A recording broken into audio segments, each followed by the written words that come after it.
कहानियाँ जो हम अपने बचपन में या तो नानी से सुनते हैं या दादी से सुनते हैं और उन कहानियों को वहीं भूल जाते हैं। कुछ कहानियाँ हमें कभी कभी कुछ याद दिलाती हैं और इनमें से कुछ कहानियों का जीवन में कोई महत्व नहीं होता, लेकिन कुछ कहानियाँ जीवन में एक छाप छोड़ जाती हैं। उनकी यादें जीवन भर गुदगुदाती हैं।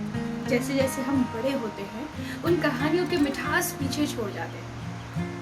जीवन जैसे जैसे आगे बढ़ता है नई कहानियाँ हमारे जीवन में आती रहती हैं। इन कहानियों को कभी नज़रअंदाज कर देते हैं और कभी उन पर हमारा ध्यान ही नहीं जाता, या यूं कहें तो हम ध्यान देना नहीं चाहते। भागम भाग वाली जिंदगी में हम कभी उन्हें भूल जाते हैं या भूलने की कोशिश करते हैं, पर यह तो तय है ना कि हमारे आसपास ऐसी कहानियाँ लगातार चलती रहती हैं। नमस्कार, मैं आशा आप सभी का अपने चैनल आशा की आवाज़ में आपका स्वागत करती हूँ, अभिनंदन करती हूँ। हमारे आसपास की ऐसी ही कहानियों को लेकर मैं आपसे मुखातिब होती रहूँगी और आज की कहानी जो है वो है आँख लगते ही। तो आइए कहानी सुनते हैं। खुद को समझो, वजूद को पहचानो। आम दिनों की तरह मैं अपने घर का सारा काम निपटाकर थोड़ा आराम करने अपने कमरे में आ गई। थकान इतनी अधिक थी, कब आँख लग गई पता ही नहीं चला। नींद गहरी होते ही पता नहीं किस दुनिया में चली गई। एक औरत को मैंने दूर से एक कोने में चुपचाप खड़े देखा। उत्सुकतावश मैं उसके पास चली गई। देखा कि वह सर पर आंचल लिए हुए मुझे ही टकटकी लगाए निहार रही थी। मैं थोड़ा उसके पास आई और मैंने उससे पूछा, कौन हो तुम? तो धीमे से बोली, तेरी छाया।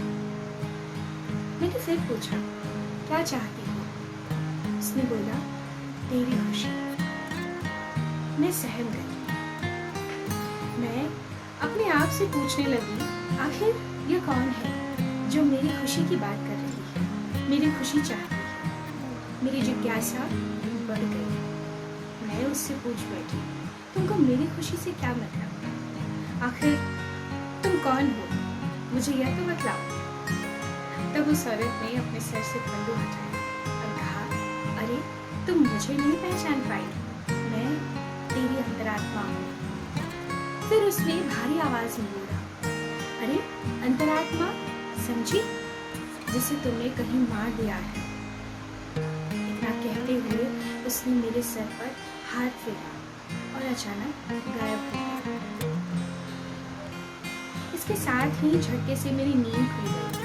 फिर बिस्तर पर बैठे बैठे मैं सोचने लगी, जीवन की भागम भाग में हम खुद को कहीं खो दे रहे हैं, अपने वजूद को भूलकर जीवन को नीरस सा बना रहे हैं और किसी को अपना भाग्य भी मान लेते हैं, उसी को अपना सब कुछ मानकर सपनों को दफन कर देते हैं, अंतरात्मा की आवाज को अनसुना कर देते हैं, उस आवाज को नहीं पहचान पाते जो हमारे अंदर से ही आ रही होती है और खुद को जीते जी संकट से भरी एक गहरी खाई में ढकेल देते हैं। फिर मन के भीतर से एक आवाज आई, खुद को जीते जी मरने मत दो, उठो, चलो, अपने आप को पहचानो, अंतरात्मा की आवाज को पहचानो। दोस्तों, कहानी का सार यह है कि जीवन की गाड़ी लगातार दौड़ती रहती है और हम उसमें उलझते रहते हैं। जीवन की गाड़ी किस प्रकार दौड़ती है, अगर आपको इसको एक बार देखना है तो एक बार किसी महिला की पूरी दिनचर्या पर एक नजर डाल लीजिए। सुबह सोकर उठने से लेकर रात तक जिस तरह घर की हर एक जिम्मेदारी उठाती है, सबकी देखभाल करती है, और यही घरेलू महिला की दुनिया है। ये छोटी सी कहानी है, इससे हम एक संदेश ले सकते हैं, एक सीख ले सकते हैं। आपके अंदर आत्मा को मरने मत दीजिए, इसको पहचानो।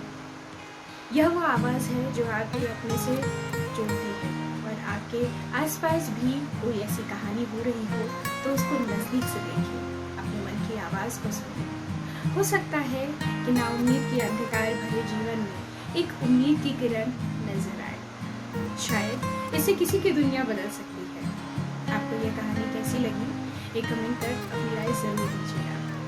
तो आज के लिए इन शब्दों के साथ मैं विदा ले रही हूँ। तब तक के लिए आशा को इजाज़त दीजिए। धन्यवाद।